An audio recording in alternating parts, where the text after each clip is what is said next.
During an Easter assembly for our church school in our former parish, I was asked by one of the children, "Do you believe in the resurrection?" It's a question I least expected, and my off-the-cuff response went something like this. Of course, I believe in the resurrection. I've been saying the creed and professing resurrection for more than 35 years since my confirmation. Besides that, I'm a priest. I believe in the resurrection. Later walking home, I had this self-talk going on in my head, and I was saying to myself, well, I think I actually believe in the resurrection. Or is it that I want to believe in the resurrection? By the time I was getting to my doorstep, I was asking, what does believing in the resurrection mean anyway? Thanks to that young girl at the school. I suppose we all have had questions and struggles with the resurrection. I think we all do. And if it is any consolation, the disciples certainly did struggle with resurrection. In the Gospel of last Sunday, Matthew told us that the 11 disciples were asked to go to Galilee as Jesus had directed them. There, they saw Jesus, he says, but some doubted. In the Gospel of Luke, the disciples did not believe the women's word about the resurrection. Also in the Gospel of Mark, they also didn't believe that Mary Magdalene had seen Jesus. And then there is today's Gospel. It is on Easter evening, the day of the resurrection, and the disciples are locked up in a room when Jesus shows up, and Thomas is not present with them. And when he came back, they told him about Jesus' appearance, and he would not believe. He says, "Unless I see and touch Jesus' wounds, I will not believe." Thomas' story here is really a story about believing and not doubting. If it tells us anything, it tells us that resurrection is difficult to accept. It is difficult to believe. It's not just an idea or a fact to which we give agreement or assent. It is a whole new way of being. Thomas may be one that gets labeled, but the other disciples also reveal the difficulty of believing.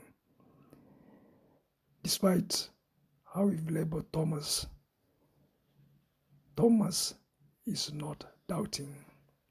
He's struggling with how to believe and what to believe in. He wants to see and touch for only one reason, so that he too might believe.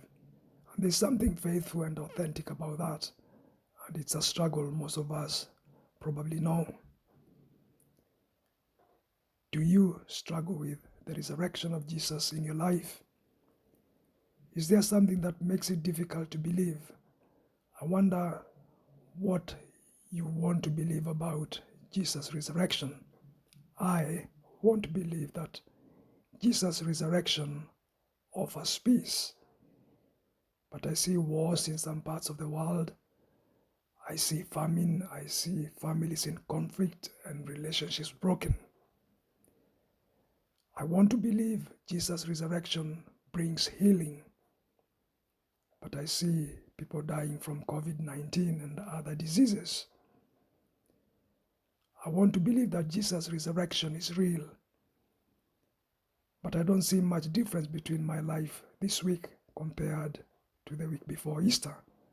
My voice is not any better, and I still struggle to project it. Now, most of us can probably make similar statements about how your belief doesn't really fit with what you see and experience. And we can very quickly and easily get to the same place as Thomas. I know I can. Unless I see the end of wars or conflict resolved and relationships reconciled, I will not believe. Unless my voice is restored and the struggle to project it goes away, I will not believe. Unless I experience some measurable difference in my life, I will not believe. We are not all that different from Thomas. We each live with at least one unless clause. Unless I see, unless I touch, unless I feel, unless I experience, I will not believe. Now this reveals our struggle and desire to believe. It also reveals our misunderstanding of faith and the resurrection. Now the point of the resurrection is that it does not meet our conditions. What it does is that it empowers and enables us to meet our conditions. I'll say that again. Resurrection does not meet our conditions. It empowers and enables us to meet our conditions. So resurrection does not end wars. It reveals the holiness and dignity of life so that we might speak and work for justice, freedom, and peace. It is the compassion behind the prayers we offer for all who are victims of hunger, fear, injustice, and oppression. Resurrection does not magically fix relationships. It is the energy and perseverance behind our work to reconcile relationships and resolve conflict. It is the power by which we love our neighbors as ourselves. Resurrection does not eliminate our pain or tears over the death of a loved one. It is the strength to meet the days to come with patience. So really, resurrection is not an idea to be grasped or a case to be proved. It is a life to be lived.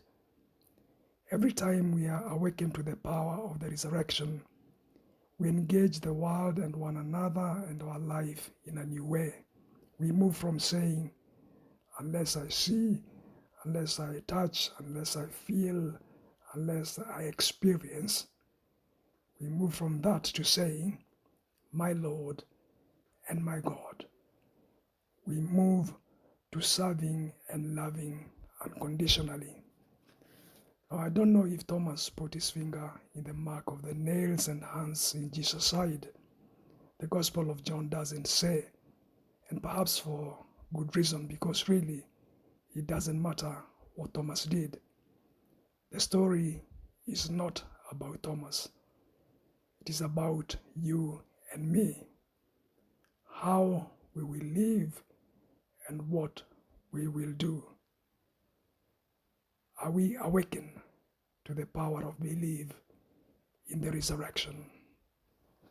Amen.